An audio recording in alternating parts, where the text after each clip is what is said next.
Thumbs up. Let's do this. Leroy Jenkins.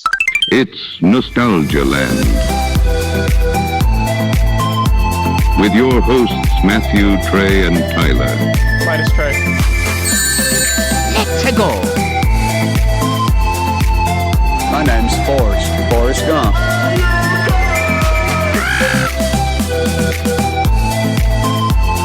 It's the Muppet Show with our very special guest star, G.I. Joe.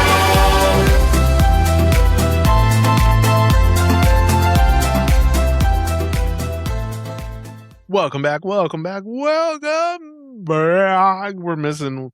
down one today. Missing our trainer. Yeah. Missing our video game guy. He's actually off being a trader? Being a trainer. Not just being a trainer, but being a trainer.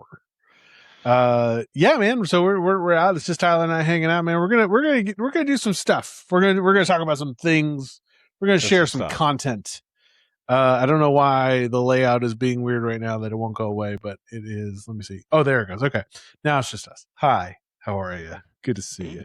Hope you're enjoying your Friday. I know it sucks to drive anywhere, but hopefully we're here to add a little levity, a little break between the brake and the gas pedal. But yeah, thanks for joining us. As always, I'm Matt and this is Tyler. Hi. Yeah. and we're in Nostalgia Land. We talk about everything, 80s, 90s, early 2000s. But today we're going way back. And I feel like we're going back in the time that, like, this was definitely a movie that was in everyone's basement or television room when it came out on VHS, because I remember this very distinctively at my grandmother's house. In their little, like, it wasn't like a basement, it was like a half basement, which is weird to say. It wasn't like a full, like, flight of stairs down. Just for, like, midgets? Yes, exactly. Yeah. It was for little people. If you were little people. Yeah, me. If you were 4'5", you were too tall for that area. But no, this was definitely one that was in there.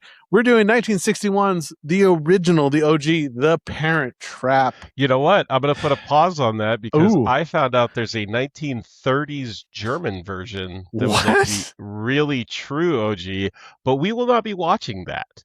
I don't want to look for it. I'm sure it's wonderful from the people I heard talking about it. It sounds great, but it was between great. Yeah, it's between, and it's the 30s, so it was before the whole Sieg Heil thing took over. I was gonna say there was a lot of things happening in Germany in the 30s. The ball was rolling, but it hadn't gotten there yet. It hadn't built up enough steam. Okay. The ball was rolling. It was between this and the Parent Trap with Lindsay Lohan that came out in the 90s. I think it was 95 or something like that. Yes, also so good. But maybe one day we'll circle back and do another revisit, but they're very similar movies. Mm-hmm. For me, this is the one that stands out. This is the one that I saw the most. The Lindsay Lohan one is great, and but they're just so similar, the two movies. The Lindsay Lohan one is the one that, like, I officially, like, adopted a crush for Lindsay Lohan, and it was just like, oh, I'm on her team day and like I want her to have the most success she can have. She's a brilliant actress, and I think she's wonderful. And I'm, she had some rough years, but she's doing a comeback. She's doing good now. She's doing a comeback, yeah. And seems like she's got the train back on the tracks. Next person. I am in your corner. I am rooting for you every day. Is Amanda Bynes. I love you, and I think you are just a wonderful person who's had some. I mean, Hollywood's rough. I think if there's one lesson we've learned out of the last probably 10 years, is that Hollywood does not treat its people well. Does not discriminate. Yeah, and does not discriminate. Who it takes to the dark side, who it drags into hell with it. Yeah, it seems like a very evil place to be. It seems like a wide net. They cast a wide net, which it sucks because it's like that shouldn't be the case. It should be like we're making kids movies and kids shows. This should be the most magical, fun thing you can ever do. And then you hear about it's usually like one or two people in each production where it's like, oh, this asshole who molests people or is inappropriate or does, and it's just that one asshole or two, one or two, and it's just, and they ruin the whole bushel, like you said. Yeah, like one bad apple ruined the whole bushel, and my heart goes out to anyone out there who's trying to do this because they love it, and then there's just those people who just want to ruin it for everybody else because they can't control their whatever. I feel like there's those people everywhere. It's just now we're starting to finally hear the terrifying tales from all walks of life. Yeah. That, people have a platform now. And forever it was like, oh, I went and I told the press, but they weren't interested in the story. So, but now you can platform yourself and get out there and tell your own story, and the grassroots can pick you up and carry you on a wave to everybody needs to hear this and everybody needs to be a part of this. And thank God, I mean, if there's one thing that social media has done for our generation, which I love also too, how so many people from our millennial era of growing up with, like, we were there for the beginning of YouTube and Facebook and Twitter, and now they're raising children and they're raising, young adults, like teens and stuff like that, and they're realizing, oh, this actually didn't really, what's the best word, enhance the human experience in a way that is all beneficial. Yet most of it is not. No, most of it is not. I completely agree with you. But there is that ability that at any moment you can go on your phone, you can go live, you can post something and be heard and be seen, and at least that it's out there. Not that it's going to be always well accepted, or people are going to criticize you or think that you're lying, which is a whole nother level of bullshit.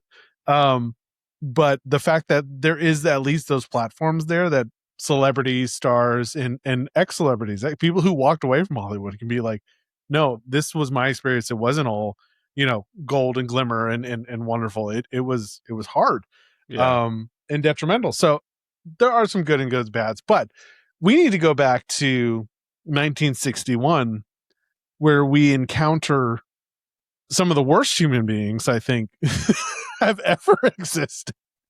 In the point that, like, I mean, if you ever had a twin and you were twins and you were in a bad, I guess, and not even like a terrible relationship, just a relationship where you kind of fought often, I guess. And the situation was that, hey, one of us is going to move to the other side of the country and never even mention that this child has a twin sister. They are 13. Yes. They're 13 years old in this movie, supposedly, and they don't know they have a twin sister. That is horrific on several levels. It is so scary to think that, like, and when they come back together, they didn't hate each other. That nothing about that dynamic.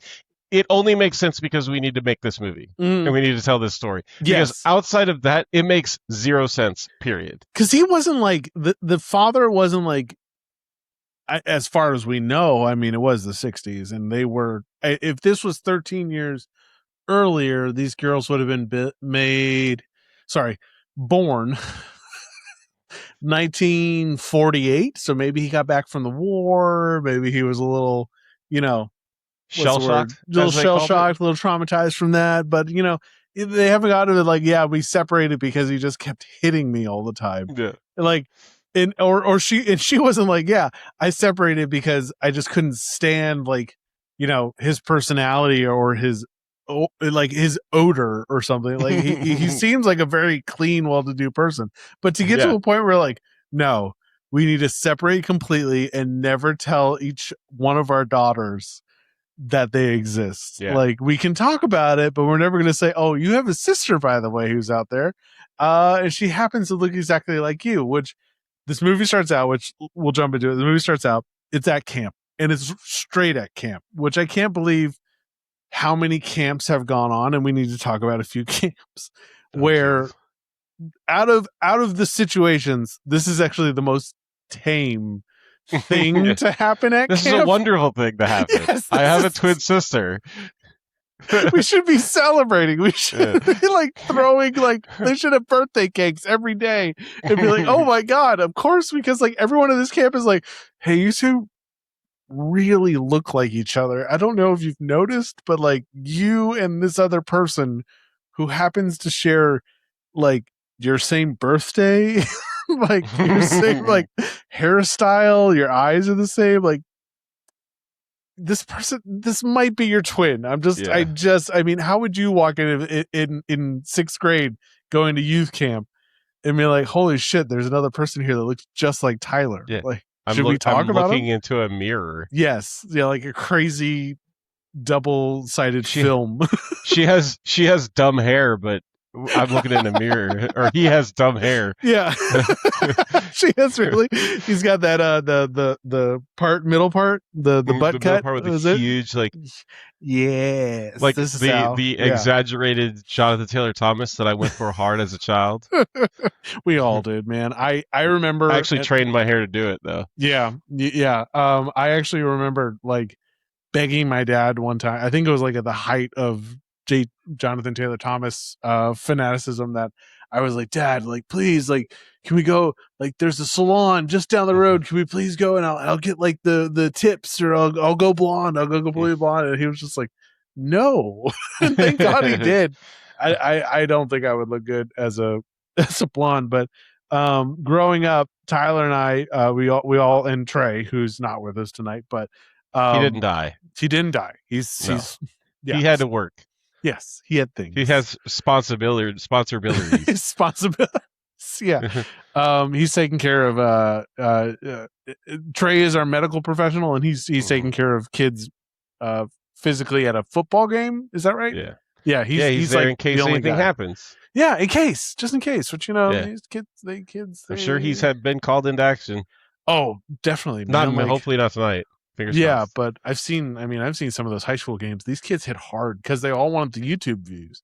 Like they all are like, there's someone out there. There's a recruiter who's looking, and he's going to see this YouTube video if I go viral for knocking a child's head off. Yeah, I completely agree. But we were all a part of the same youth group, the same church growing up, and we had some camp experiences, and we went to camp. Camp was away.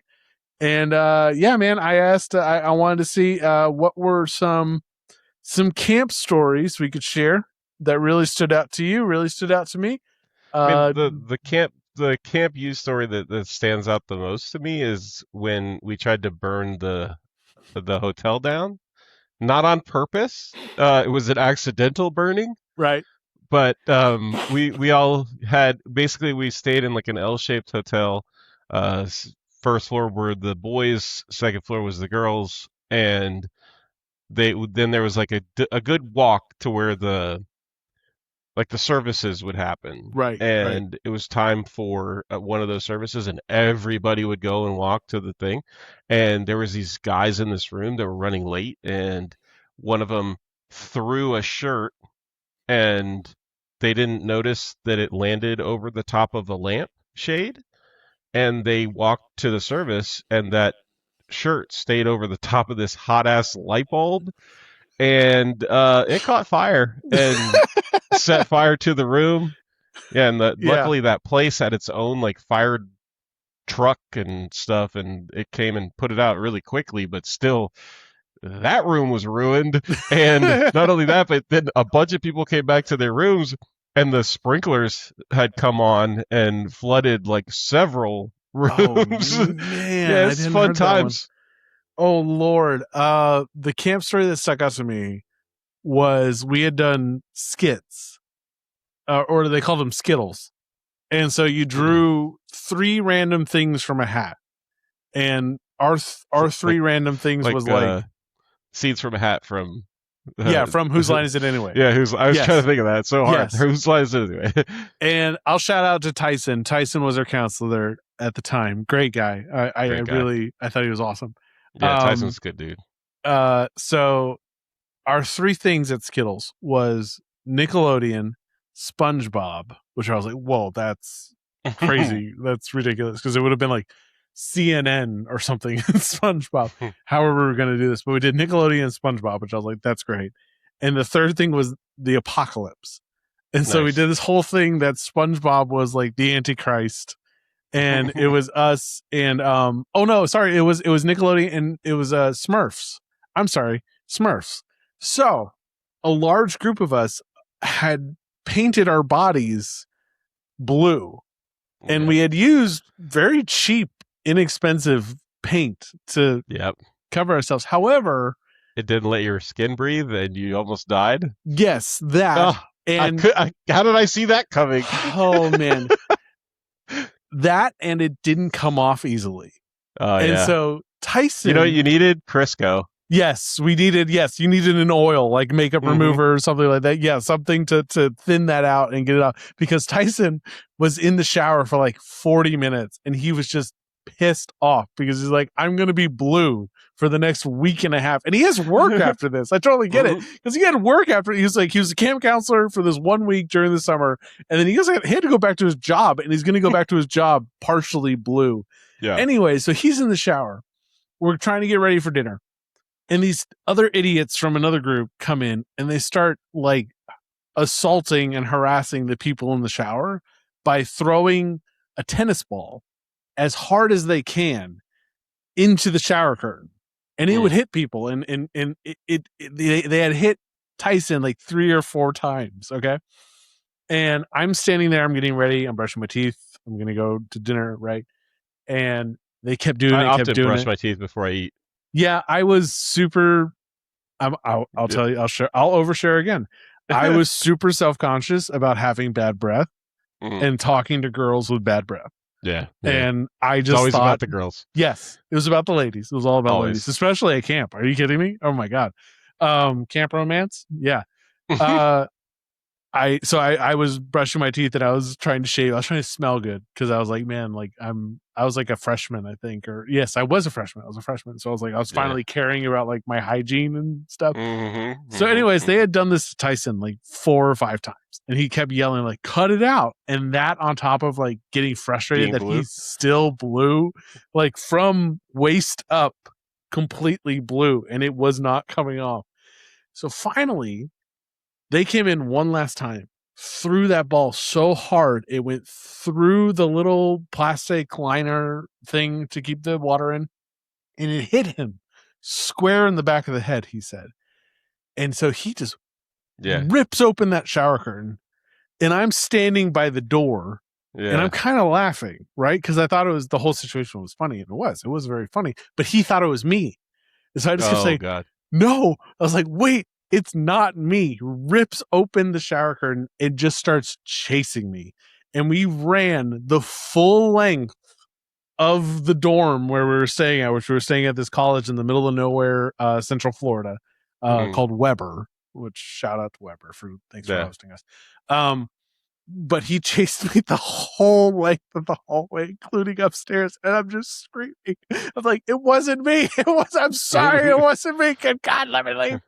And like we had gone through this whole thing, and finally it wasn't until like we got to dinner, I was like, Tyson, I swear it was not me. I'm really sorry. And he's like, no. He's like, I found out who it was, and I treated them respectfully. He actually, if I remember correctly, which God, man, I haven't talked to Tyson in years, but I heard that he went to their room and he rolled on their bed, half blue, half wet, and got their sheets all covered in blue paint. And, he treated them respectfully. That's how you do it. I mean, as a counselor, what are you going to do? Like, it's called payback. Yeah, he's exactly right. He didn't like punch him. No, it's not physical assault. Touch him. Yeah, I mean, trying to touch him. He didn't take him to Camp Kanakuk. Oh my God, Camp Kanakuk.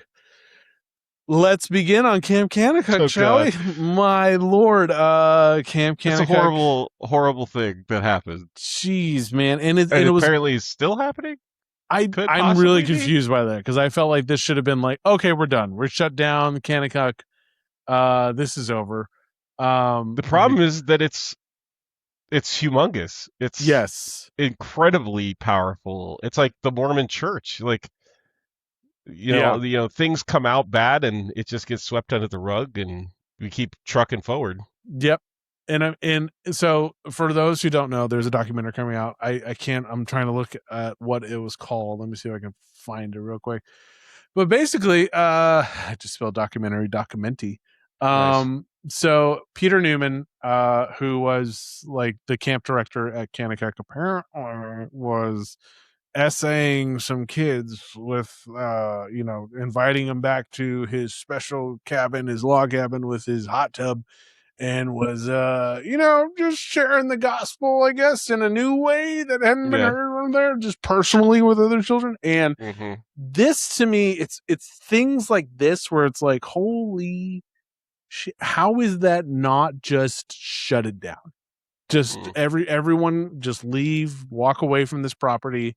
We'll rebrand and bring new people all back together. How is that not the case? Because there's no way that, like, it's been going on for so long, like 20 years. This guy, I think, was doing it.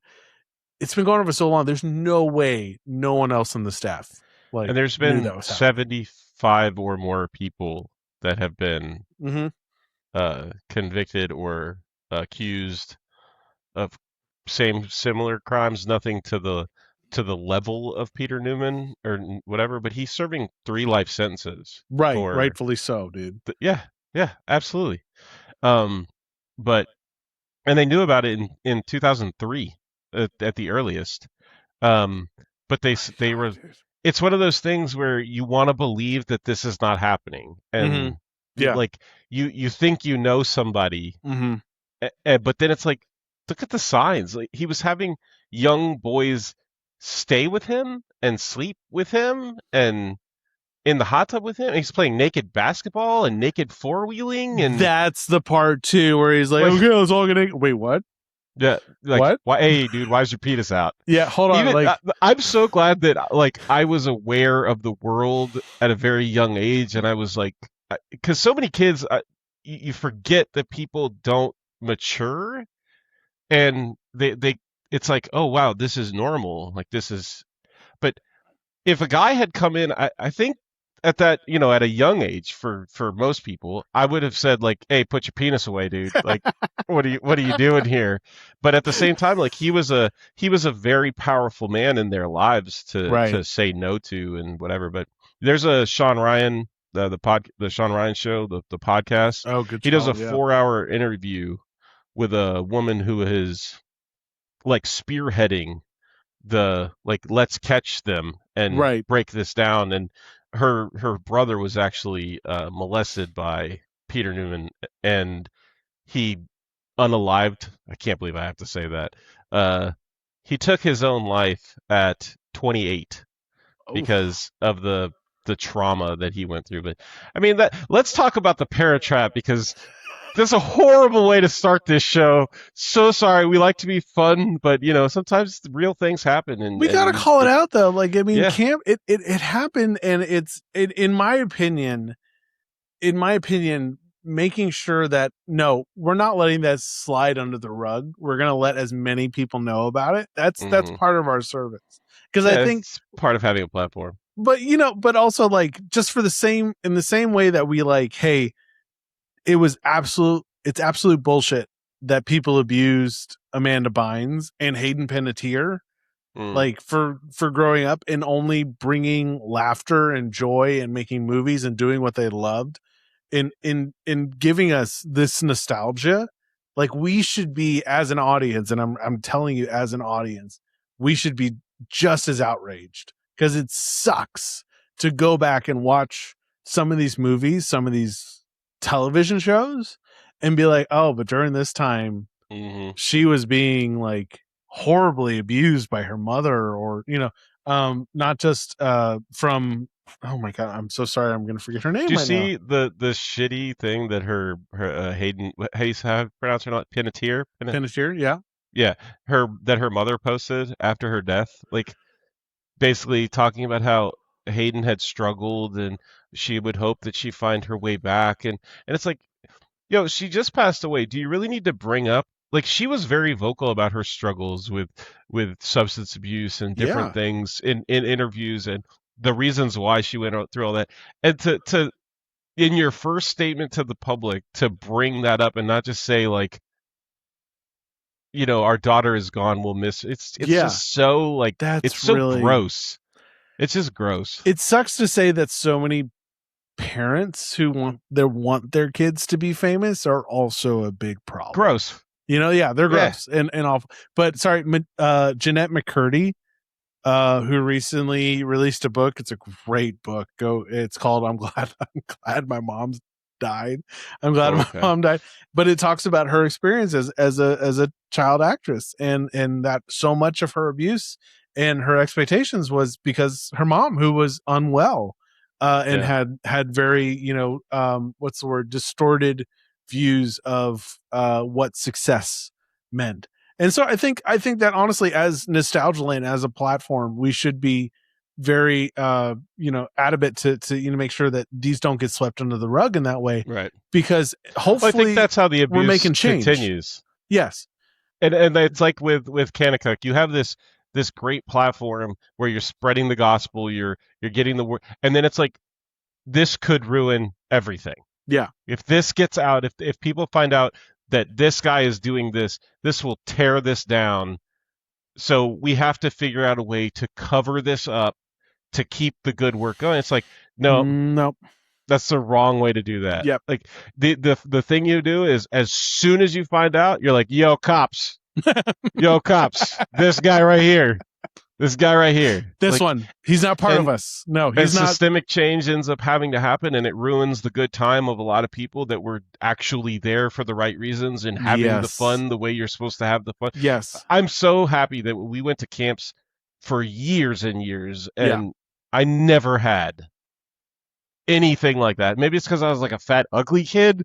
Cool. Make your kids fat. I don't know. Like, whatever helps. But like, thank the Lord that I never experienced anything like that, because it happens to it's so many people. Not everybody, but so many people. It's crazy how common of a story that is, and that's I think in my hope of that we acknowledge it, we call it out, and like you said, be like, hey, no, this one's not a part of this. He is not a part of what we're hoping to do here. Just like I hope that, in a way that Jeanette McCurdy and Amanda Bynes and Hayden Panettiere's stories all call for reform, and that, media that in Hollywood or wherever it's being made, kids media, is made with that idea of, being, just fun, lighthearted, and a wonderful experience that it should be. So that when my kids go back and they watch a movie in 20 years with their children, or gosh, man, I hope 20 years, and they watch a movie with their kids, they're like, oh, this is such a wonderful movie. I loved it. I remember it. And everyone in this production was treated well and respectfully. Didn't have any poor experiences with we go back to the film. 90s when it was like, hey, Haley Mills, who was in The Parent Trap, what was her experience like? Walt Disney was like a father figure to her. Yes. She felt safe with Walt. She felt safe at Disney. They took good care of her. The only thing that I could find that was like kind of bad about this was the guy who played the dad in The Parent Trap. Oh, really? I'll give you his name right Brian now. Keith? Yeah, Brian Keith. She didn't like him. She thought he was too stern and rough, and he basically treated her like she was doing a job, and she needed to do the job. And that was, I only found one video about that, so I don't know how much water that holds. I never heard her saying that. All the videos that I could find of her, even in her older age, she spoke lovingly about doing The Parent Trap. Her experience doing these movies and how fun it was and how much she loved the Lindsay Lohan remake and how it was just a great time doing the split screen shooting, being her own twin and all that stuff. It sounded like she had a blast. So made me super happy when I was trying to, because if you type in The Parent Trap, you get the Lindsay Lohan movie. Right. I totally get it. It's a wonderful readaptation of the movie, retelling of the story. Yeah. But this movie was it. I mean, I thought it was super fun, and it's, looking back on it now, there's some problematic things that are super funny to me, because at the time it wasn't problematic at all. It was just how life was and how people saw the world, and we've changed so much since then. Thank God. Like at one part when it's Sharon and Susan, and I think Susan is the one that lives in Boston. Or is it, no, it's the other way around. Yeah, other way around. Susan's the one that lives in California with the dad, and Sharon lives in Boston with her mom. And when they switch places, and Sharon is with him, Sharon gets all pissed off. Yeah, Oh, let's hope. You got to cross everything. She like does. my legs She crosses. across. She's like, "Hail Satan!" No.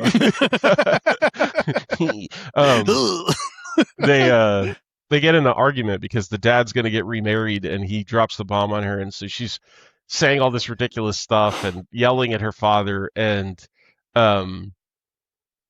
then he's like, you were being so emotional, and that's so, and he's looking for the words, and like the woman walks by and says feminine, and he's like, yes, it's so feminine. And that's the worst part of being feminine. I'm like, what the hell are they talking Where about are we right now? going with this? Yeah, exactly. It's so funny that like that was just something that people would say in the 60s. Like that's normal. It's funny actually going back and watching a lot of like movies from the 60s to 70s and being like, oh, that's why we're dealing with this. Because I think there is, certainly coming out of like, I mean, the great grandparents were being born where they were remembering women's suffrage, right? And then they're raising our parents, and then our parents are raising us, and throughout the years, I think it just as things progress and things get better, and hopefully equality grows, and it keeps becoming more of a common sense ideology that everyone should be equal and we should all have equal votes and stuff like that. I think there's this period in the 40s through like the 70s where it's like, oh, but that's just a girl thing, that's a woman thing, that's just something they do or something, and it feels so wrong, like in a weird, like cringy kind of like kind of way. Like, I don't want my daughters to hear something like that. I want them they just burn their bras and rage against the machine. I just think it's funny how when this movie starts, it's at camp.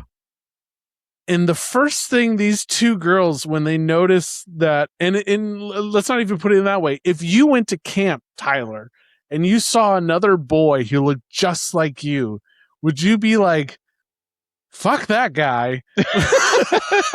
I totally felt the exact same way as you. And it's really funny because when they see each other, they're basically like in the food line, and they're getting food, and they look up, and holy crap. It's like looking in a mirror, only with a worse haircut, depending on which side of the table you're on.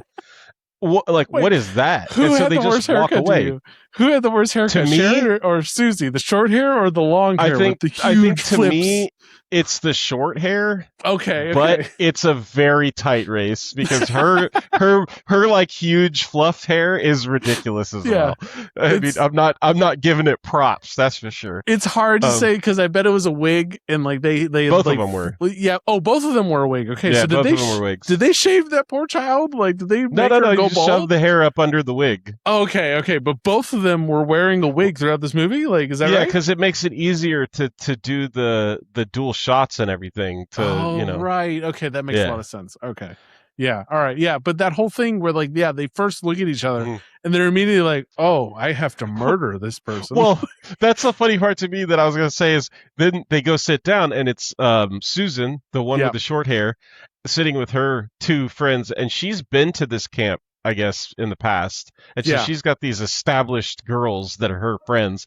And the girl says, the nerve of her to show up with a face looking exactly like yours. Like, what the hell are you talking about? She didn't plan this. She just came to camp. Like, what are you it wasn't like, oh, this is diabolical. I'll show up looking like this other bitch. Yes, yes. Exactly. But I shall wear it better than her. That's right. I'll wear my Farrah Fawcett hair. Be sexy. But I shall constantly mention how rich I am, actually. And I think all of the girls at that camp are that rich. That's a status thing, dude. If you went to camp for 5 weeks during a summer, and you like somewhere where you had to get like a trundle, or you kind of situation. A trunk? Trunk, yes, a trunk. Sorry, trundle. That's a bed thing, isn't it? Yeah, when they're walking later on in the movie with all their stuff, like she's got several bags in her arm. She's got a sleeping bag over her shoulder. Like there's a lot going on here. Yeah, there's a ton. And I think it's hilarious though that like just the hostility out the gate where they're like, okay, you look like me, I look like you. No, you can't do that. You're not allowed. And it's very one-sided. It's very the girl from California, Susan, And it's because of her shitty friends. Yes, it is because of her shitty she looks friends. very confused originally, and then the second she mentions that to the other girl, she's like, "We're gonna get that bitch. We're gonna kill her." And you're like, wait, what? And they pull it first, don't they? Well, Yes, they're on the lake, and Yeah. the Susan is with her friends paddling in the canoe, and the other girl Sharon is sitting on the dock with her two little friends, and they say something to each other, and it's not anything bad really, and then Susan's response is like, "Oh yeah," because Sharon says like, or the other friends, Sharon's friends, are like, "Wow, you guys look a lot alike." Yes. And then she's like, "Oh wait, turn your face. Let me see the profile." Yeah. So she turns her head, and then she's like, "Okay, look back this way." "Oh yeah, you do look a lot like Frankenstein." Like, what the hell? Yeah, and then the girls, Sharon's friends, are like, "That ain't cool," and they flip the canoe, Right. and that starts the. But yeah, it's Susan and her friends. They're the shitty ones. I think it's right. Yeah, I think it's the California mentality. I'm just gonna say this. Those Californians, and prove me wrong. Comment below. They just think they're better than everybody. I'll just go at that length. But also, not only that, but she was raised with her very masculine father, right? So she doesn't have these feminine qualities. What are you telling me? You're out of steak. I ordered a steak. Flip that collar up, and they're gonna. We live in a rock house. With no windows, there's only doors. It's made out of stone. Yeah. It's beautiful. Made out of all the stuff that America's made out of. And every summer we go camping in the woods with our ranch foreman. So it's just two grown men and a little girl. Yeah. And he tells stories of his bull riding career and his his ranching life. Ranching life's hard, especially when you beans do out it of a alone. can. That's right. Yeah, when you do it alone without a woman beside That's you. right. Which, in the timeline, and we'll discuss this in a little bit because we're gonna we'll get to it with when they start separating, realizing their lives together and apart. But the whole idea, well, first of all, sorry, I just thought of something where it's like, this is from a stand-up routine I'm working on where I talk about canoes. How do canoes work? And I feel like the worst Native American to be like, that shouldn't float, actually. that feels like that should just go right back into the water, but that's me. And I'll move on. So she gets tipped over in a canoe. Their retaliation is literally like almost assault. They put a bunch of string in their cabin and honey and straw. Like one girl wakes up, and I'm pretty sure she's sleeping under manure, like straw manure or something like that. There's like 3 feet of something on the floor. Yes. And it's funny because this is after Mrs. Inch, who the most annoying character in the whole movie, with the way she says words and the pitch that her voice can hit is so wild. Like it's so high pitched and like annoying. She does a great job. I'm sure that's exactly what they asked for. Yeah, that's probably right. Yeah. And she seems like she would be a great voiceover for like a cartoon grandmother. Yeah. But she says actually. She tells them about the dance that they're going to have with the boys camp, and the racist stuff comes in with the man, this balding white like Jewish looking man dressed as an Indian. Chief like eagle feather. Yeah. I was like, oh, Matt's gonna love this one. I don't think he's part of the community. Eagle, what is his name? Part of the tribe. I don't think he's in the tribe. I think I was like, well, we're just gonna just adopt some things for our self identity, and all right. Yeah, and this is super funny because he says he like introduces one of the male campers that they have a separate camp for, right? Yeah, and his name is Wilfred, which is just he has diabetes later on in life. That's a young Wilfred Brimley. No, I mean it's not, but it should be. That should be our lore, though. Be like, do you know Wilfred was in this? That should be completely. Let's spread that rumor. He was in the Parent Trap. You didn't know, but Susan and them say, "Oh, he's so dreamy."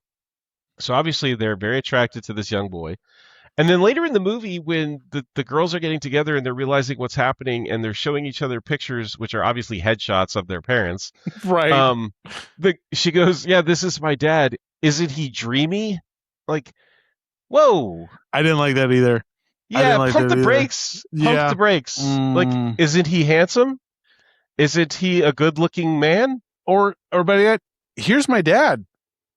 Yeah. And done. There you go. There Dunsey. There But he back is. to so then then she says, okay, so and if you don't keep your cabins clean and you get demerits, you won't be able to go to the dance. Right. Well, then it's like that night that Susan and her friends go in and set up this Rube Goldberg of torture inside the cabin, and nobody wakes up. Like, how do you not wake up if somebody's in there tying strings and dumping 30 pounds of manure on your floor? Yeah, dude. I the moment the screen door opened, which those things were like, yeah, I would have been like, what the fuck is that? What?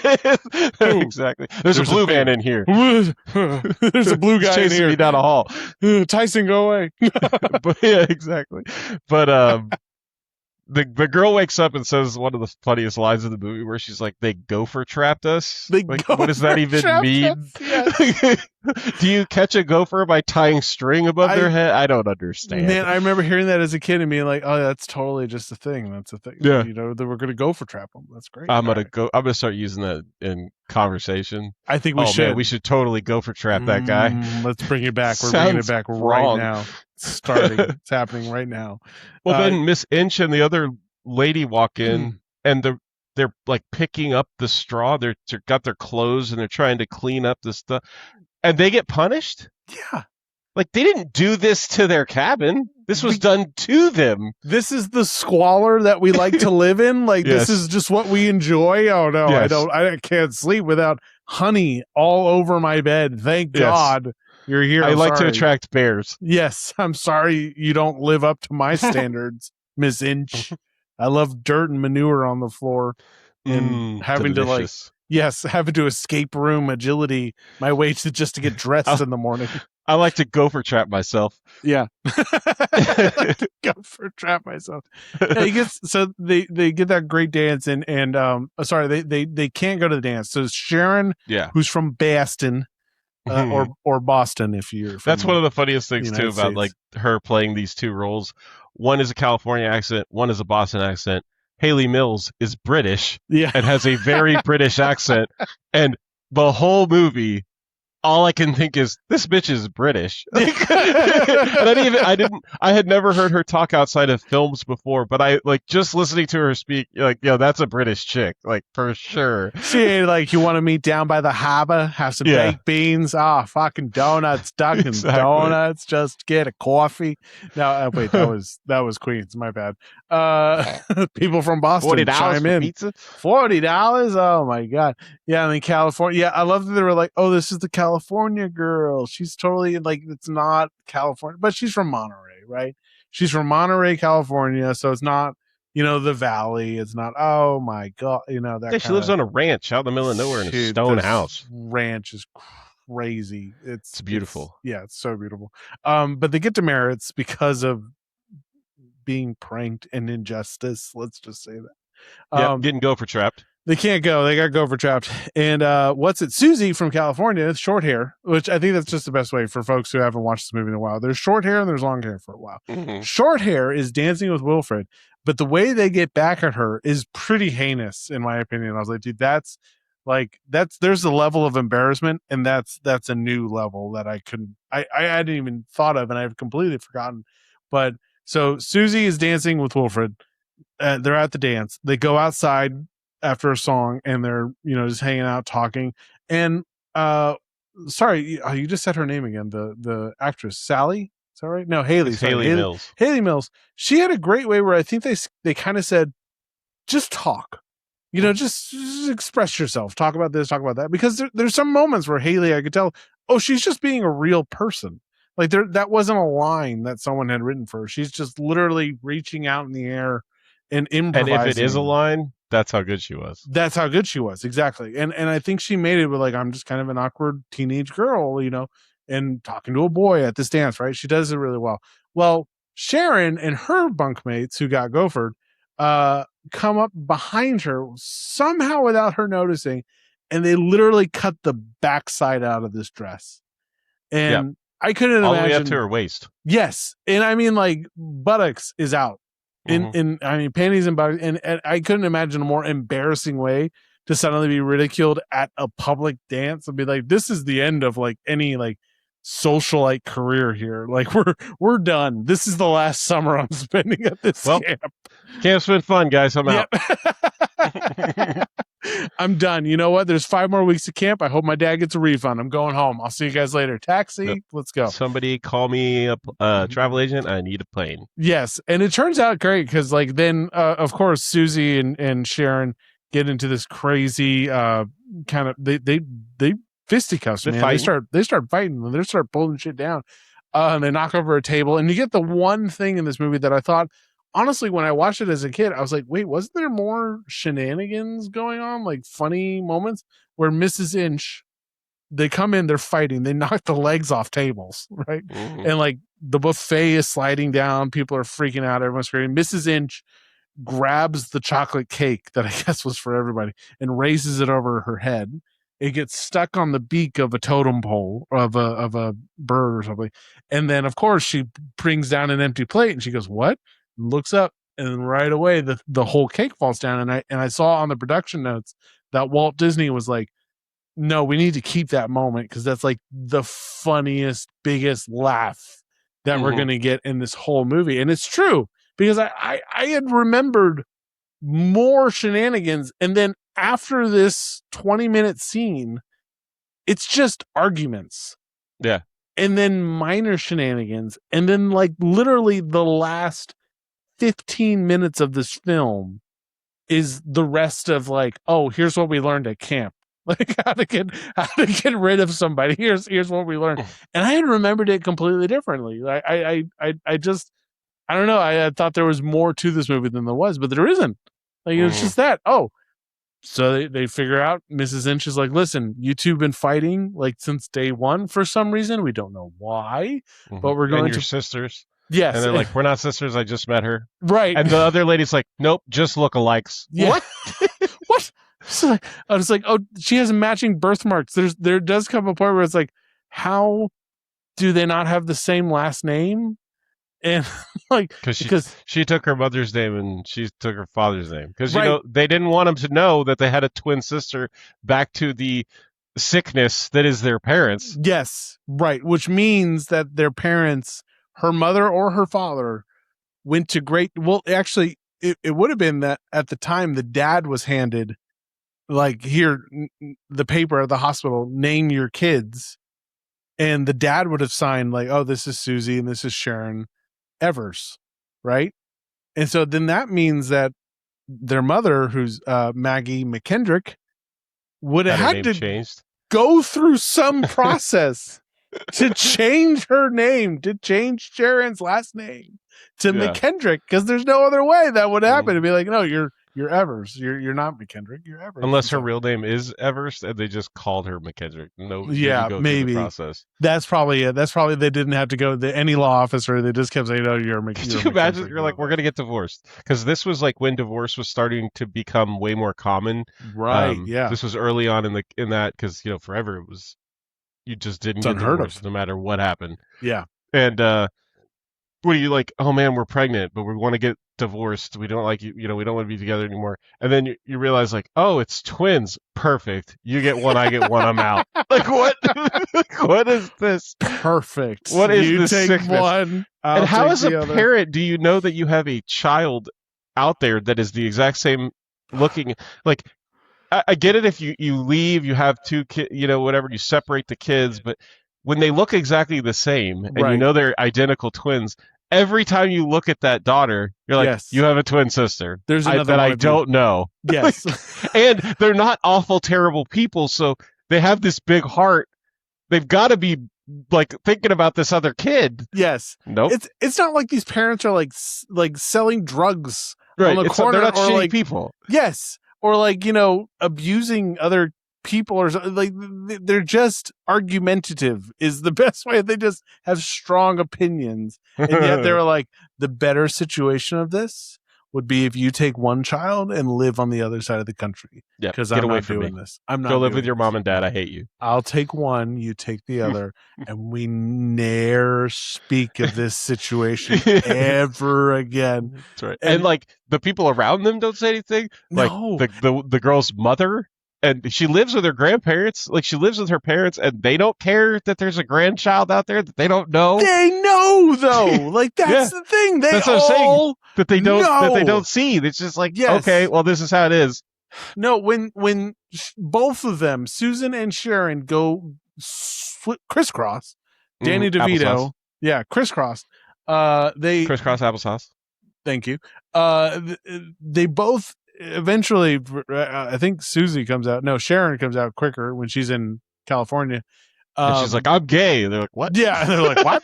That's not it's not part of this. Go back to church. You're not gay now." Go back to Kanakuk. Yeah. You're not gay. No, they go back and they're like, literally, she goes, "I know about Susie," and all of like the housemaids and the other folk are like, "How do you know about that?" Right. Like how she knows the forbidden secret. How do you mean you know? What do you mean you know about that? What are you talking about? But at camp, I love that. So they go through that huge fight, and Mrs. Inch is like, "You two are going to live together. I don't care. For the next 5 weeks, at least we know where the problem is, and that we're going to separate you." Which, in my opinion, was more about the camp's like ability to manage them versus them getting along. Yeah. I thought, I was like, no, we'll just put the two problem kids in the same cabin and isolate them. And that way, any other issues, we know it's not them, or we know it's them, right? So they go and they live together. They just start talking and they discover things, right? They're like, wait, your birthday is my birthday. Wait, and you could totally tell that Sharon, the one from Boston, is way more on top of things than Susan, because she immediately is like, "That's my sister." Yeah, like, no, you look exactly like me. We're twins. This is crazy. Sharon, the other one's like, "I hate you. You are ugly. I don't like your hair at all. Why do you come here trying to look like me?" No, dude, I just showed up with my face on. That's all I did. What do you want from me? Like Sharon literally would be like, "We have the same birthday. We have this. We have this. We have this. We like this." And like literally, she could have been like, "I have a tattoo that says child 1 out of 2 on the side of my hip. What else do you want?" Like, right. Susie, get it together, damn it. Like, seriously. We're twins and we've been separated for some reason. Yes, some nefarious, idiotic reason we've been separated. There were some problematic parts in this too when they're talking about their parents, and Susan says that in her dad's office there was a picture of her mother, and she would go in and she would stare at it, and her mother was very beautiful. Right. And then one day my dad caught me staring at the picture, and he put it away, and I never saw it again. Like, what the hell is going on here? This is so bizarre. It's her mother, for crying out loud. None of them on each side of the fence, neither of them like told, "Oh yeah, she's dead" or something like that. No, she's perfectly alive somewhere else. I'm just not going to let you meet her. Yeah, is all. And that's we don't need to talk about that. Right. And that's the part of it where it's like, dude, you're a terrible person. Like, you're just awful. That okay, you have your beef, but it doesn't mean like I don't get to have my sibling, right? Like, you guys can be pieces of shit at each other, but it doesn't mean that I don't get to have the experience of sharing life with an exact duplicate of me. Which I kept feeling, I was like, okay, not to pull on like the whole twins, like, you know, stereotypes about it, but I did think about it. I was like, what if one of them was the evil twin? And be like, "Oh yes," and like Susie keeps suggesting murder, and like Sharon's like, "No, we don't."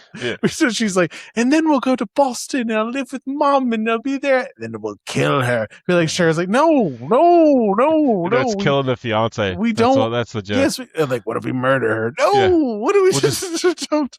We'll just get her out of the way. No, not like that. No. We're not doing that. We're like, but what if we did? No, go away, Susie. Like, cut your hair short. I also thought it was super weird when they decide that Miss Inch is going to take them and put them in isolation, how the entire camp forms these two or three perfect lines, and they're whistling like what the hell? What is happening here? If you want to be more sarcastic than anything, that sounds like a great thing that like your brother Tanner would organize. Be like, hey, all those kids are going, like they're gonna walk them to the estranged, like alone cabin in the middle. We should the all isolation walk. Cabin. Yes, the isolation cabin. We should all walk behind them and whistle a really jaunty tune as we go. Because even when they get there, Mrs. Inch is like, enough. You jackasses, stop it. Go do something else. There's horses to ride, canoes.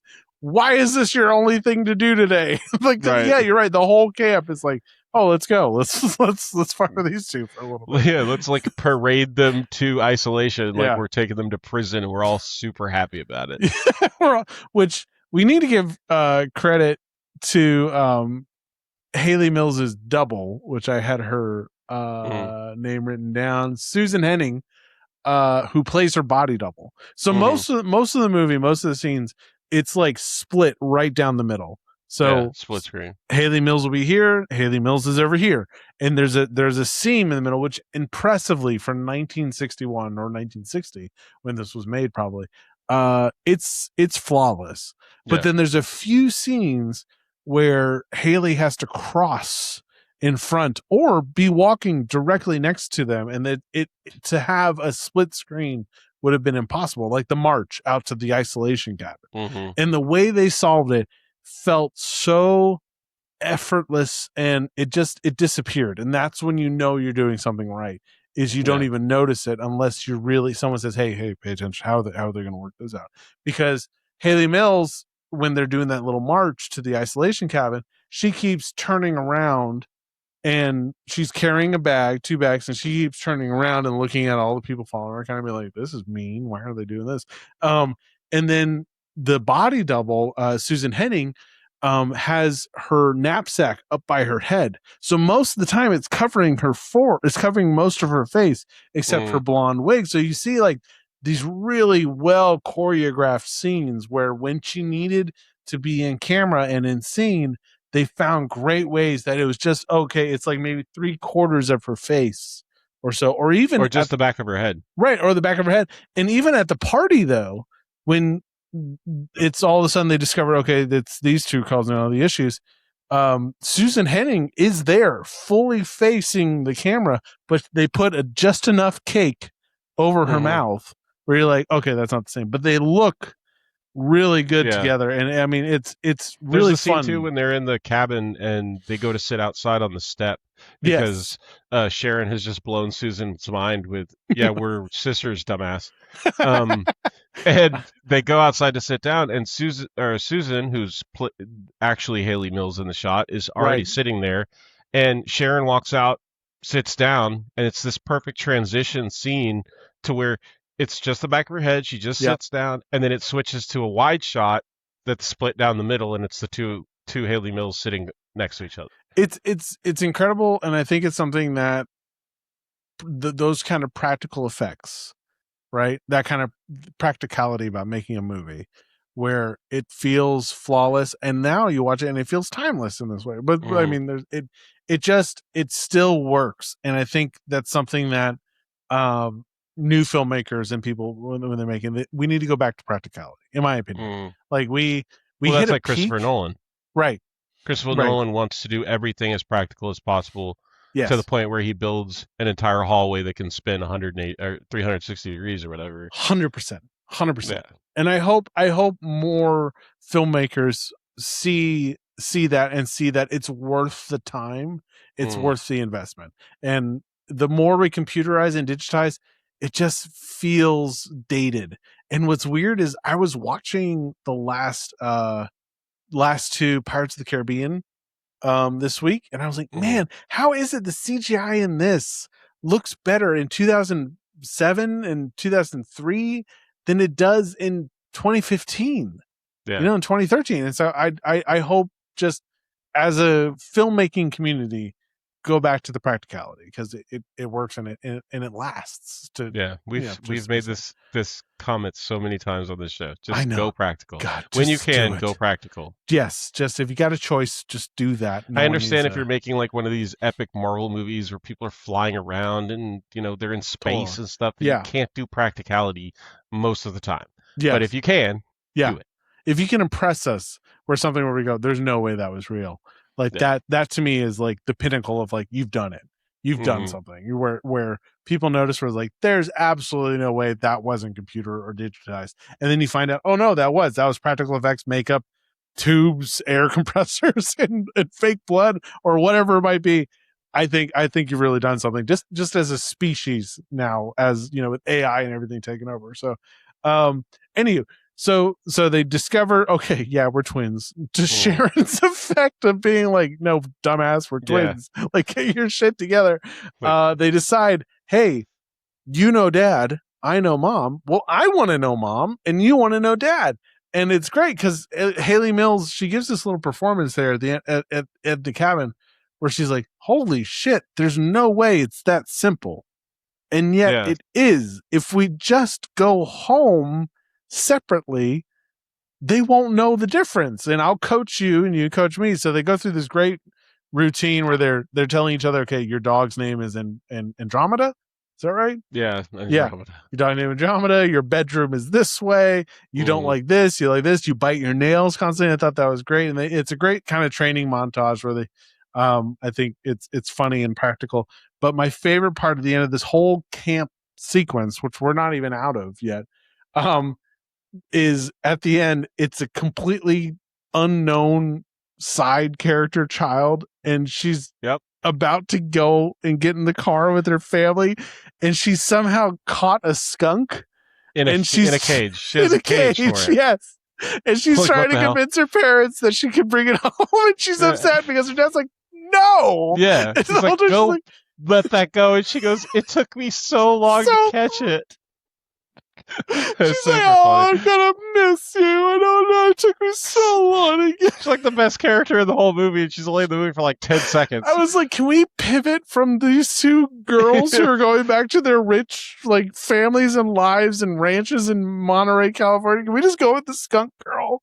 Because she's acting like she needs this animal. Like she needs this animal to be her only friend, and that's like the weight that she's put on this creature. And her dad's like, no, and she's like, I have to give you up. Why? Oh my god! So they both come up with their Hail Satan thing, which is they cross their arms and they cross their fingers. Everything's crossed. Their toes are crossed. You just can't see it. They're crossing everything, man. And they both go back to their respective lives. One in Boston, which I was thinking everyone in this movie in Boston is speaking in a heavily British accent. This is crazy. And Monterey, California. But we get to first see life in Boston, which I think is great and hysterical in some ways because it's so posh in that kind of classical society posh, because the only thing they can talk about is she walks in, she's like, oh, you cut your hair. Wait till your grandmother, the matriarch of the family, that bitch sees what you've done. Wait till that bitch sees what happened. Because whatever lawnmower you had this done with, like, it's not working for us. Or, and she comments on it. She's like, are you not going to be a boy or are you going to be a girl? Like, what's your situation here? And it's like, well, I love how the grandfather is like the sweetest old man, and he almost knows instantly, like, this isn't Sharon. She does. Yes, he does. Yeah, the grandfather knows. And, yes. And I love how, and then she spends time with her mother and she's loving time, and she goes and she finds out about their first date, and they do this whole thing, and they got to do the traditional Disney, here's a random song by the mother where she's singing like the melody for their first song. Yes, yeah. Or the song that was playing when they first met or kissed or whatever. And some kind of date at an Italian restaurant is what I remember. Yeah, Fratelli? Their first date, because it's all about their first date. They're trying to recreate it. Yeah, and then they go back to the house, and but it's like several scenes where it's switching back and forth from the two girls, the Sharon out in California with her father, Yes. and he introduces her to his new girlfriend, and of course she's an awful person. in a few lines that she gives, where she says like, "Oh, that brat will send her off to boarding school the first chance that we get." It's like, what the hell? What's wrong with you? Like in New Amsterdam, super or close something with her. that? Like something like that. Switzerland. I don't know. Yeah, something crazy. Like it's not like we'll just move her aside. I think it's Switzerland that she says. But so then the girls call each other, and she's saying like, "You have to bring mother out here right now." I just got with her. I'm not gonna, I'm enjoying my time. I don't want to do it. Right. And she's like, "No, Dad's gonna get married. You have to come now." So Yes. it pushes the story forward, and when she reveals to her mother that she's actually Susan, the grandmother and grandfather are there, and the grandfather's like, "Knew it, told you, whatever." And the grandmother is kind of butting in, and I love how the grandfather's like, "Come out, get out, get out, get out, get out," and finally gets her out, and they have this whole conversation where she says, "That's my granddaughter. I'm going to go in there and spend time with her." Well, you didn't care for 13 years, and then he says, "I'm putting my foot down for once. Like, no, I'm going to be the man in this moment and tell you cannot go back in there. Let her spend time with her mother, who didn't care about her for 13 years. But here we go." The most sensible human being in this. The grandfather's the most amazing character. Yes, but the whole fact that he was like, "Dude, you didn't care for 13 years who she was. You're not about to start pretending like you care now." Yeah. And it's weird how they do it too, where the mother obviously is still very hot for the father. Yes. Like it's the instant he's mentioned, she gets this like dreamy quality to her. Well, you guys divorced and separated, and you haven't talked or wanted to look at each other, and like, what happened? I want to know how this went down. I need to know that there was love too fiercely. What is this? I need to hear like there's a drug addiction, and he kept spending their rent money on shit. Like I need to know like something so outrageous that he did several times, not just once, like several times, that justified, we're never talking to each other, but you're going to take one of my children and I'm going to take the other one. And we're just still madly in love with each other. Yes. And we're just going to live. But that's like, so that's the thing about like this film when watching it too. And I was like, oh, okay. This was like, the mother was like, okay, I'm just, at any moment, she's like, drop of a hat, I'll go back to him. Sure. Yeah. And it was convincing Dad, where I was like, Dad, you're part of the problem too, but we're not, and you need to work on stuff as well, but we're not going to talk about that. It's more like, well, he just needs to see that I'm the better option here within this situation. And he just needs to change it's my fault. I should change his mind to be, and that's where I was like, dude, like, oh shit. Well, that's the thing is, we don't know. Yes. Like, we don't know if he was a piece of shit.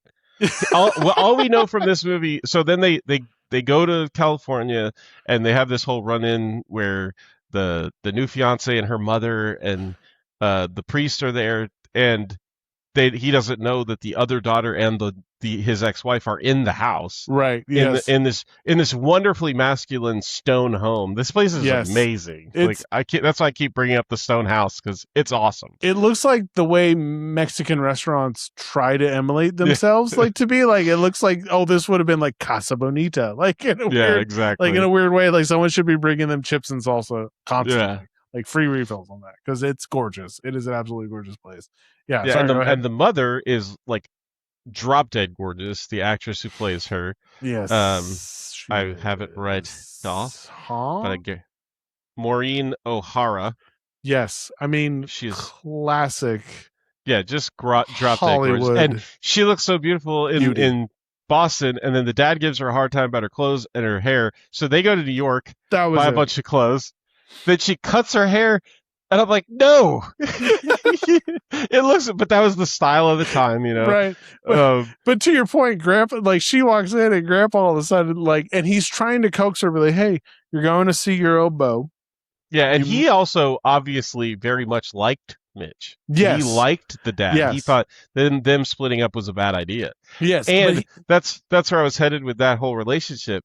once they get together, you see that he can say nothing right. That he's a dumbass. He says like he's not trying to be mean or condescending. It's just the way he says things is so like, oh, you're such an oaf. Yes. And then she immediately is fighting like tooth and nail with him, and he's like, yo, what's your problem?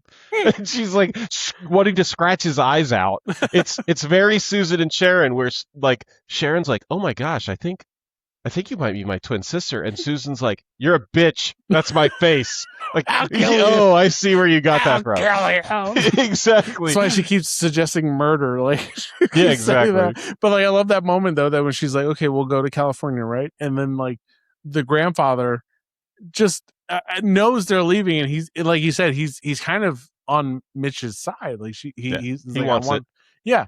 He's like, I mean, it's not, and it's only right that they would like grow up together, like and everything. But like she walks in and he's like, basically, wow, you look like a piece of garbage. I was like, you might want to do something. And she's like, what? No, like this. What's wrong with this? And she's like, okay, let's go to New York for a couple of days, because I guess there's no good shopping in Boston. But she's like, let's go to New York and get haircuts and like revamp ourselves a little bit to go to California. And I think something important to remind us is that when Susie comes back from camp, Mitch, her dad, is like, oh, by the way, here's Vicky, this woman I'm super serious about. Well, she was only gone for 5 weeks. Yeah. And he's already like, I'm going to marry engaged. her, and right? we're going to get married like on Saturday. Yes. I'm engaged for getting married. Yeah. This is every YouTube video that I tried to watch about it, everyone, as soon as she showed up on screen, they'd be like, gold digger. After 5 weeks, though, it'd be like, I mean, anyone sensible would be like, let's at least give it 6 months to a year, maybe not 5 weeks. That's a month and a Monday. Like we don't know enough about each other to say, especially the rest since of our she lives sucks. Yes. Also, she sucks. That's a great way to put it. Yeah. Sorry, Maggie and Sharon Maggie and Susie fly out to meet Sharon and Mitch in California. And what's funny is they kind of surprise them. They don't really tell them that they're coming, because the girls are supposed to tell them. Yes, but no one tells Mitch. Mitch has no idea that this is happening. Yes, and he walks. He doesn't even know that she's not his like live-in daughter. Right. I was going to say not his daughter. They're both his daughter. He's like, I got the wrong kid. Wait, hold on. I got the wrong one. Because he goes in the shower and he immediately picks up a bra and he's like, these aren't my bras. Hold on. Yeah. And he goes to his daughter's room and he's gonna ask her about it, and then he realizes like, this isn't her bra either. No, hold on. Wait, 5 weeks is 5 weeks. This thing's way too big for her. Yeah, I was like, this is C class. We're still working on A cups. Hold on. Like, it was funny to me in that experience, in that way, that like Mitch is both the classic, the conundrum of the dad, where it's like he's supposed to be the authority figure, but he's also the dumbass. Like, it's like, in a way, it's a classical movie trope where like dads are dumb, and I'll admit that I'm dumb. I'm dumb most of the time, but I think I would notice, be like, there's a blue bra hanging in my shower. My daughters don't really even need a bra at this point. Like, I should probably assume there's someone in the house. Like, we should probably go back outside and be like, everyone come out. Like, I'm going to ask all of the staff, be like, is this yours? Is this yours? Otherwise, we're calling the police, because this is problematic. There's someone topless and naked in my house, and I'm not sure who it is. And this isn't Kanakuk. We're not fine with that. Like, we gotta. We're not okay with this. We're not okay with this. We're not okay with this at all. So they go out there, and of course, then shenanigans ensue. That it's all anti-Vicky, and I feel really bad for this. I feel really awful for this woman in some ways, but she is gold digging. She is, trying to. She's a piece of shit. Yeah, she's a piece of shit. She's trying to get in there quick and easy and grab her, her rights to the the property, the stone home. Yeah, but they never mention what Mitch does. No, I'm assuming that Maggie is old money. Well, he's a rancher, because that's why he needs a ranch foreman. Yeah, So he I could guess, have yeah. cows. He could have, whatever animals like, and which is funny because Vicky is very an inside cat. Like she's an indoor cat, and she doesn't want to be outside ever, Yeah. and she thinks it's gross. And him, he's this like masculine dude who takes his young daughter out on camping trips for like a week. Yes. And like obviously his ex-wife, what's her name? Maggie. Yeah, Maggie even talks to her father about how she would have to go out with him and the bugs and the this and the that, but obviously she was kind of into it. She was there for it. I think that's what it's that difference between like this isn't what I would choose, but I really like a guy that knows how to do that versus Vicky, where it's like this isn't what I choose and I don't like it necessarily, but I like the benefits that come with this person. I really like money. It's my favorite thing. Money. Have you heard of him about money? Yeah. I really like money. I think. Have you heard about this thing? I call it. He money. Can go camping, which is funny because it's like, heck, he didn't want to go. He didn't want to bring Vicky along. Mitch was like, it's me and Hecky and my daughter, and that's it. And not even Mag. He didn't really want because they both. No, they were supposed to leave. Yeah, Mitch and Hecky were like, "Are you sure them women are coming with us?" And it's like, "Yeah, they're coming with us. Like, why are we?" And like Vicky got talked into it because she thought Maggie, his ex-wife, was going because she got bamboozled. Yeah, she got bamboozled. Well, hard. The parents get bamboozled by the kids because they come out dressed the same and they can't tell them apart. Such a good trick, dude. Oh my god. Which is really funny because the whole plan is to make them go on the trip together. Right. And they all go together, and basically they'll try to make them fall in love again. Like, let's get together. What do you say? That's the only other scene from this movie that I remember watching and waiting for. Like, it was camp shenanigans. It was the grandma not liking the popsicle stick birdcage, which I thought was hilarious as a kid. Which I was like, dude, have you ever made anything half as decent with popsicle sticks as this girl made an entire bird cage? Yeah, a huge bird cage. It's huge too. Like it's you could fit like a macaw in there. you got a turkey vulture hanging out in this bird cage. Turkey vulture in there, yeah, that's absolutely right. So I remember that scene, and then at the end, and then the scene where oh man, just threw me out when they go, "Let's get together." Yeah. And I thought there was so much more to it. It's literally like a minute. It's a minute and a half of footage, and they're like, "We're going to bed. Bye. You can make out if you want. It's fine. So we'll be upstairs. Fall back in love." Yeah, just do that. So they switch places, and they basically try to force them into camping together. Yes, and then the mother at the last second tricks Vicky into going camping with them, which turns out, and I think you kind of get the feeling that she had this idea that this is going to go poorly because I've met this woman and she sucks. Yeah. And she hates leaves and trees and outside. So we'll just make her go be outside. And she's talking from experience too. She's like, I've been on these trips. Yeah. I hated it. Yeah. She's going to hate it even more. And she's not even going to try to like pretend that she's enjoying it. Yes. She's just going to outright hate it. And it'll make her hate him and the kids, and everyone will hate her. It'll be perfect. Fantastic. Yes. Yep. So they go and the kids play tricks on them, which is funny because you figure that the kids would use the same thing and be like, no, we're not going to switch back if you don't go. But they just let it happen. Right. And they teach Vicky all this stuff to piss her off even more and make her life absolutely miserable.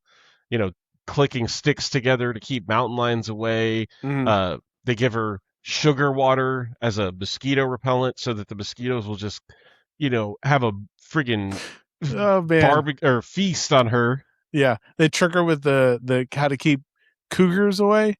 Mountain lions. Mountain lions were sticks smacking sticks, which I'm like, that's not gonna work, right? Like, I mean, like if you just keep making loud noises, most of those things don't want to be near you. Like as long as you're there, they don't like they don't like loud noise. The part that I thought about was funny with that was, they poured honey on her feet, and I was like, hey, that's an account these days that makes a lot of money, ladies. You might want you guys could you could shut the ranch down. You keep could that stone shut house. it all down. You could live in your own house in the Midwest, between Boston and Monterey. You could be there in Kansas City, have your own shelter you can go about. I did think it was funny how I was when they were talking about, we're getting married, and they invited the Reverend to come, and they're like, oh, well, can I get you a drink? And he's like, well, I'm sure there's something we can toast to. Double bourbon, one ice. Yeah. And Mitch is even like, okay. All right. Like, for the rest of the movie, I called him Reverend Bourbon, and I just thought it made me giggle. But yeah, he's a drunkard. Oh, it's so funny though to see a drunk Reverend. I think that should be in every movie. I think every movie should have a completely drunk Reverend. So they poured honey on her feet, and she woke up to bears licking her toes, which I think baby bear. Yeah. And they're all like playing it nonchalantly, like, oh, they're fine. Dude, it's just a baby. It wouldn't hurt to fly. Like, it's a bear. Still a bear. Yeah. Yeah. That's a bear. And you know what comes with baby bears? Big mama bears. Yeah, that's not the one I'm worried about. I'm not worried about the little one. I'm worried about the big one who thinks I'm trying to hurt her. The power behind the little one, I'm kind of worried about the little one too. Those things can nibble. Bite my feet off in a second. Yeah. Hold on. No, honestly, I was like, yeah, that's kind of too far. But also, I love living in an era where tents, have zippers and you can close them completely, because the idea of going out and just putting a tarp over your body is ludicrous to me. And I'm not a camping kind of guy. I will go, but I'll tolerate it for 2 nights, and even then I need I'll be that jerk who brings like the battery pack with the television and sets up the personal Wi-Fi hotspot, and totally enjoy nature, the fire, the whole business, but I'm gonna prefer it if I can sleep in the car or something like that. I'm not I need to glamp. I need glamping because there's a great movie we're gonna cover in this series called the Thumb Chronicles, where it's from Steve Odekirk from back in the day, and he made Thumb Wars, which it's literally they put eyeballs and mouths on thumbs and puppetries and stuff like that. And they did Thumb Wars, the Blair Thumb. I think they did a Frankenstein one, right?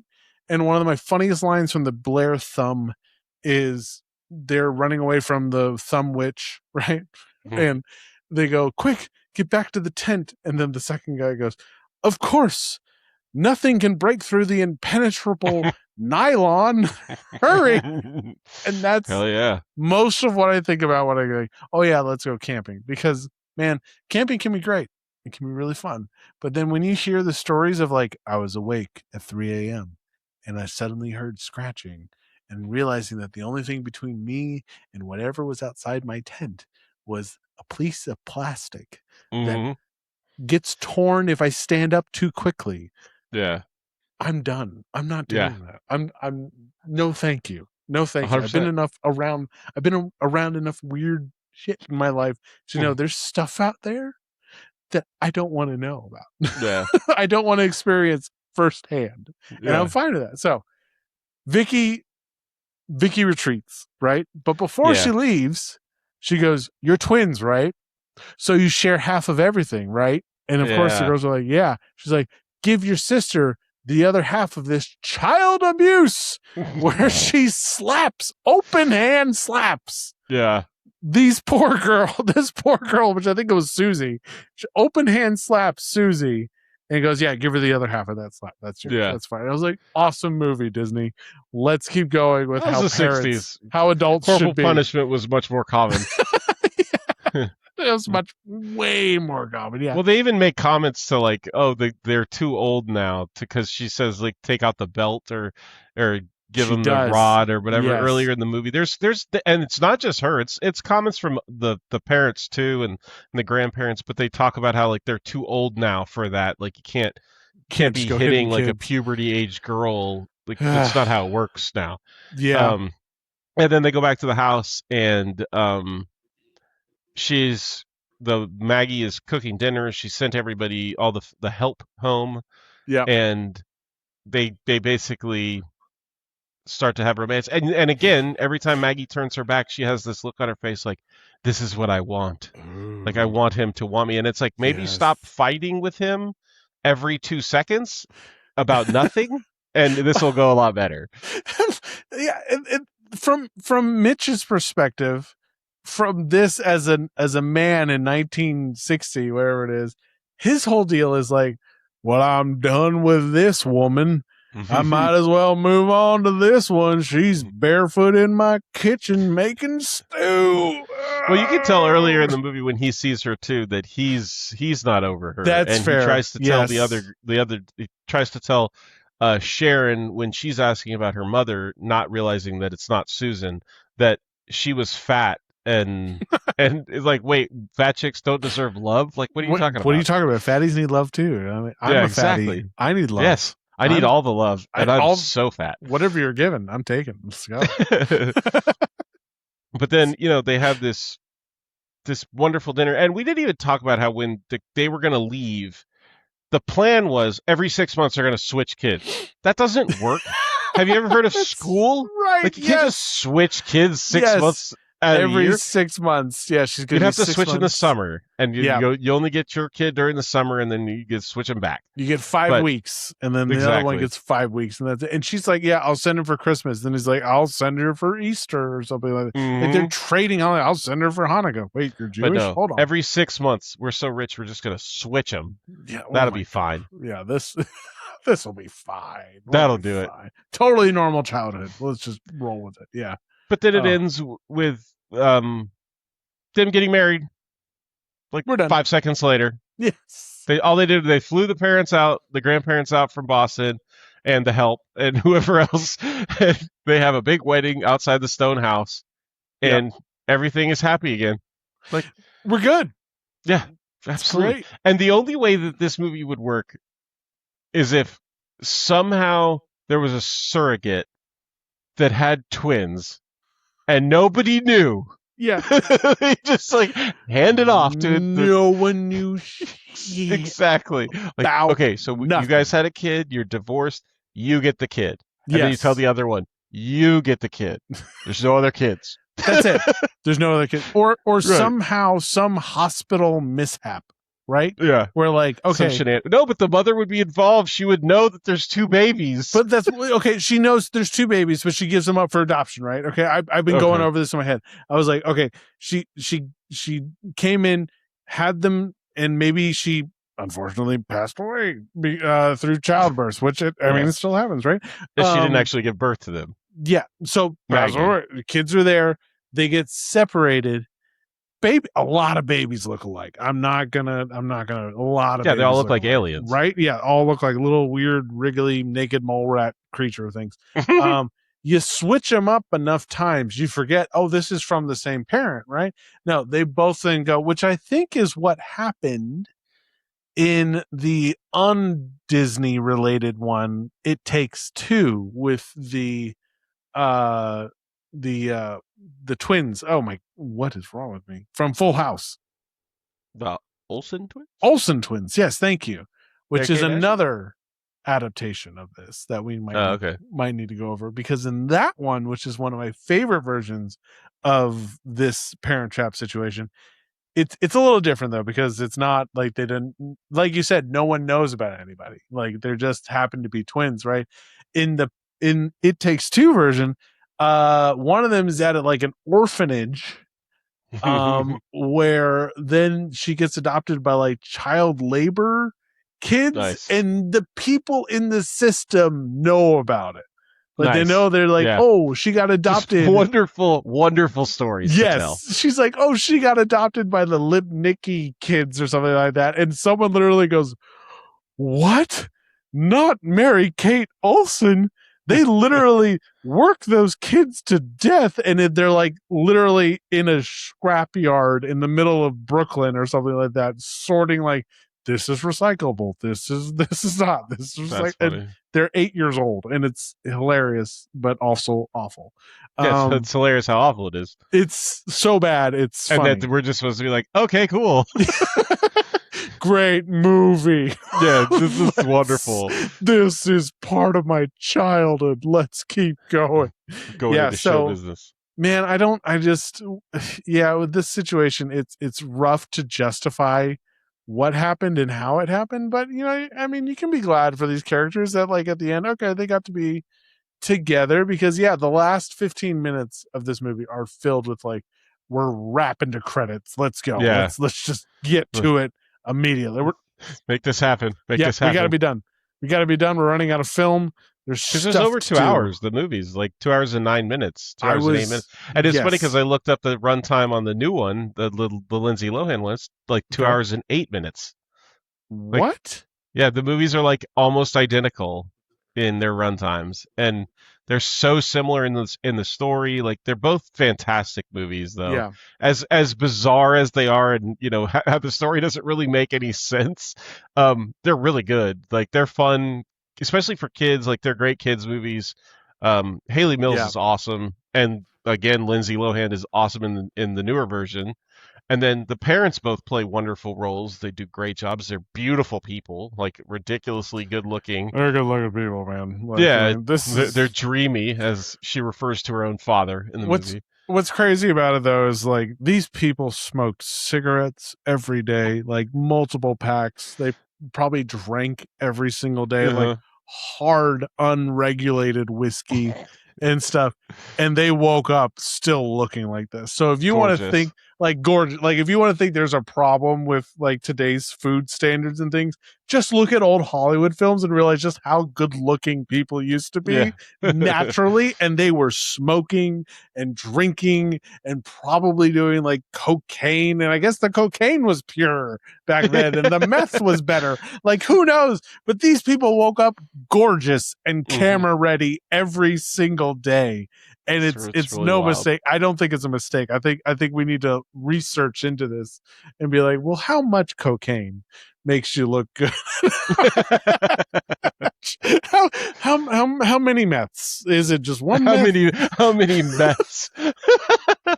Like the British version of meths. Meth, it's meths. Is it one? Is it too many meths? How many is exactly? I hit 3. My God, my teeth fell out. Yes. Oh, you've done too many. You did too many meths. You crossed the line. You crossed the line. You're done. Oh my God. Yeah, go on Disney Plus. You can check them out. They're fun. They're good movies.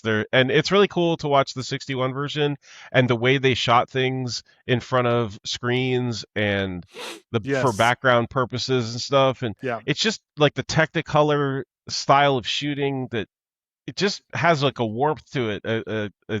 It's so different than nowadays. Not that there's anything wrong with movies nowadays. It's just they felt more artsy in a way than the movies do now. Like now they're shot for realism and like this would happen. It's happening in the world around you. Then it kind of felt whimsical with people singing randomly and all that kind of stuff. But check it out. And then eventually one day we will do the Lindsay Lohan one once we've forgotten about this one. But I wanted to get this one done. It's so good. I'm so glad you mentioned that with the whole the aesthetic of shooting on real film. And the way that these movies, if I have a bucket list of things I'd love to accomplish within this lifetime, it would be to make a movie that has the kind of warmth and attention to detail that I think honestly was lost just after the mid 80s, and has that sense of that warmth and that grit and that grain and that everything just feels so rich and alive, and I think the mid 80s was kind of the end of that era, and into the 90s we just got silly. We just got a little too goofy with stuff. I mean, we're trying new things, we're pushing boundaries, and we just kind of got a little astray, with the new tech and things and stuff. And then I think we found it early 2000s. We got some of that back, right?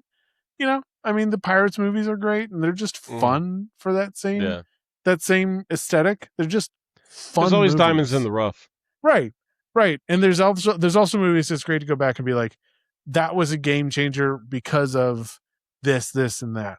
But even in bad movies, like you can go back and watch and be like, okay, the way they did this pushed things forward so that we could then have really good films like this one and this one and this one of that era and stuff like that. But I'm so glad you noticed that aesthetic from the 60s and stuff. And some of these old Disney movies, I think we should spend some time on, which I think Blackbeard's Ghost needs to come up. And Swiss Family Robinson. Swiss Family Robinson, one of my all-time favorite movies, and it's so bizarre and so weird. It's awesome. Old Yeller. Swiss Family might be man, Old Yeller. Oh yeah. No, Mom, dude, I'll do it. Oh, dude, oh gosh, movie is wonderful, and then it's like kill him, like oh. Yeah. Talk about trauma. Whew, boy. Swiss Family Robinson might be a good one to do next. That might be really fun because it's an awesome movie. That's a great one. It's funny how like Disney now puts up like warnings because there's like the like pirates and they're like Asian or something. Listen, they're like these are not necessarily reflect the views of Disney today. Like, well, at least you did that and you didn't change the damn movie. I hate when they change the movie. Like this was a different time. This was like.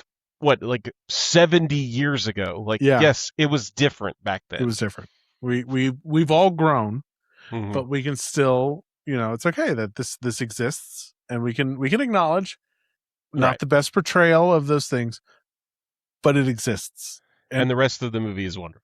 And the rest of the movie is great. Yeah, and I've always just wanted to live in their treehouse. Oh, I did too. Oh my god, yes, that would be fantastic. I want a coconut water system and monkeys to bring me fruit. That'd be great. Yes. I'm down. Okay, awesome. Walk us out of here, Tyler. Thank you guys so much for listening. Check us out on YouTube. Go on to Instagram, follow us, like us, whatever, share us, all that stuff. But YouTube's the best probably because you get to see the video. Spotify also, you can see video of us now. But we appreciate you guys. We really do. And comment so we know what you want to hear, what you want to see, what you want to listen to us ramble about. And hopefully next week Trey will be back with us because he will not have a football game, I don't think. So we look forward to having him back and getting the grippers shot with all three fussies instead of just two. Oh yeah. In case you missed it, we didn't record last week because of traveling and stuff like that, and we got much cuter grippers on that Thursday night. Posted little baby grippers. So that was great. That was I saw that. That was good. Yeah. But thank you guys so much. We really appreciate you, and we want to build a community around this, and have you guys be a part of it as much as we are. So until next time, I'm Matt. Trey's not here, and I'm Tyler. Cowbunga.